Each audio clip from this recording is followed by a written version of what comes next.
This thing right here is one heck of an RC car. And I'm pretty sure in this video, we're gonna find out if this is gonna become my new favorite 16th scale. Currently, my favorite is actually this one.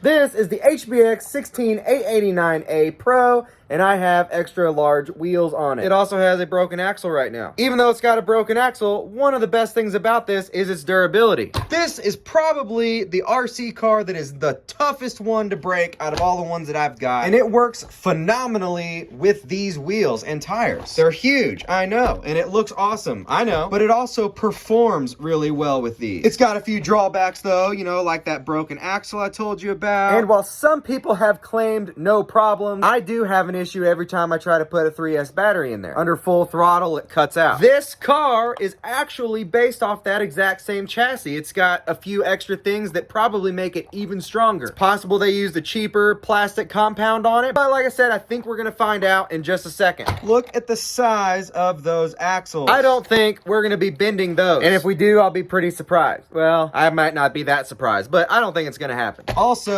it has a clipless body design, so you can remove and install that thing really quickly. But anyway, this thing is actually rated to take a 3S battery. So, in this video, we're gonna run it on 3S for the first time in the stock form. Then we're gonna throw these humongo tires on it. We're gonna run it on 2S and 3S with those tires. Pretty excited. Oh, and another thing, the HBX does not even come with that heat sink on the motor. I added that myself because it was getting a little hot. This one not only has a heat sink, it has a fan. Comes like that, straight from the factory. This has a higher kV motor than this one does. So this is a faster car. It doesn't seem to struggle on power. If you haven't seen my review on it, check that out if you want to see it. I'm just happy to have a little break from the cold. Yesterday morning, all of that was covered in snow.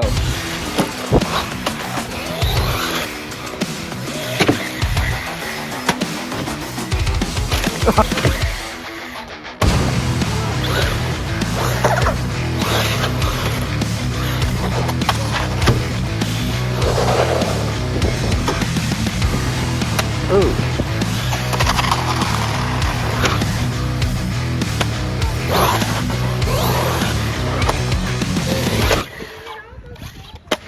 Oh, something's broken. If you have been looking for a somewhat budget-friendly security camera, or even if you haven't been, then check this one out.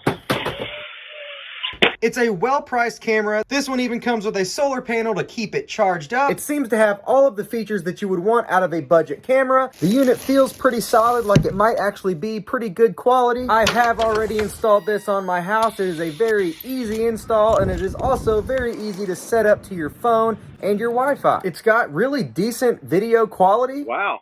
That's really decent video quality. Plus, it has two-way audio, so you can talk to someone in front of your camera, whether you want them there or not. Knock, knock, special delivery.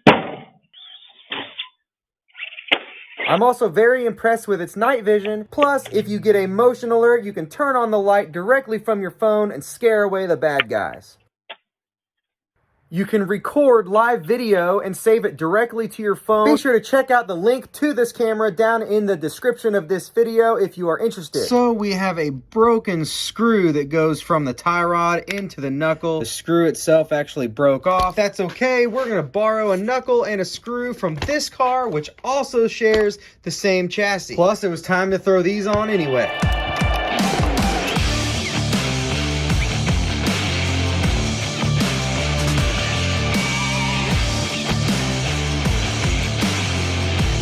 Identical parts.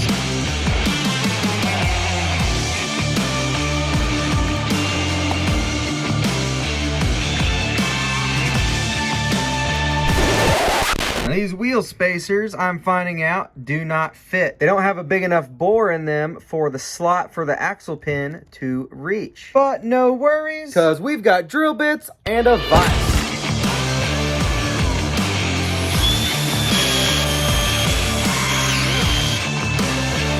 There we go. I already ordered a second set of these because they are on sale right now, but they haven't come in yet, so I'm just going to take them off of here. Link in the description. Also have a link to these much needed wheel extenders.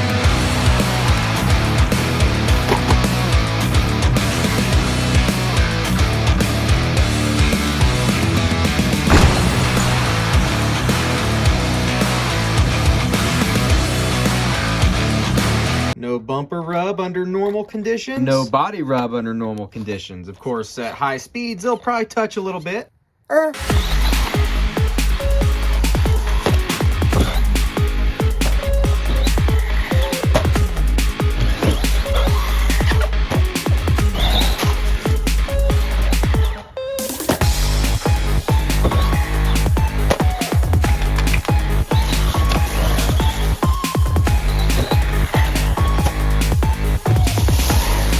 Whoops.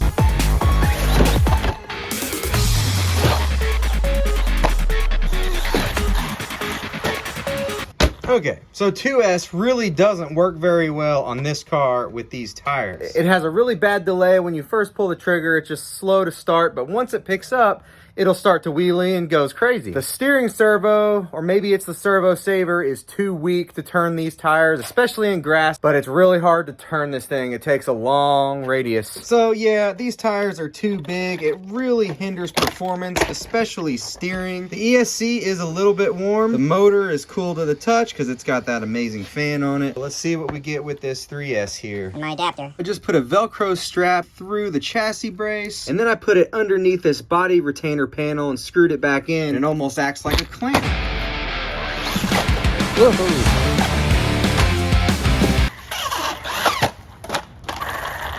And it appears we have lost front wheel drive.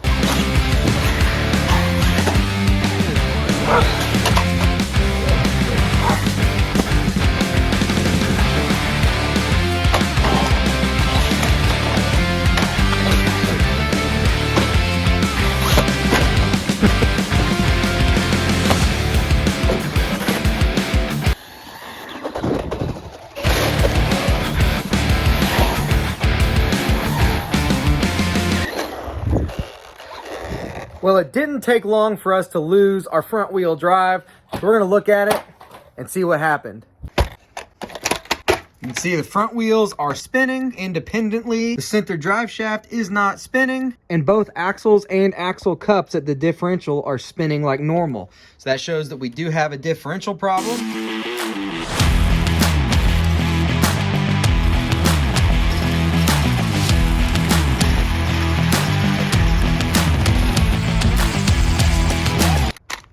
We definitely have some broken internals. There it is. You can see that pin is broken. Now that might not happen if you leave it with the stock tires. So for now, that's what I'm gonna have to recommend on this car, is not to upgrade the tire size because it is too hard on the differential. Also, because it's a higher kV motor than the HBX version, it really doesn't handle the bigger tires as well, because adding bigger tires is essentially the same thing as upping the gear ratio, and that puts a lot more strain on the motor and everything else. Then when you add running it on a 3S battery and constantly changing the motor direction with the controller to land flips and stuff, that's just going to destroy these things. So it just seems that the HBX can actually handle it a whole lot better. And even with the wheel spacers, we ended up with some pretty bad body rubbage too. So for now, I'm gonna put these tires back on this car because this is still the 16th scale king. I have a plan to merge these two together to create the ultimate 16th scale hybrid, because they do both have pros and cons, but I think the MJX might have a few more cons, at least when it comes to durability. So if we merge those two together, I think we can make something awesome. We'll probably have that in a video coming up. I've got links to both of these cars in the description. Thank you for watching.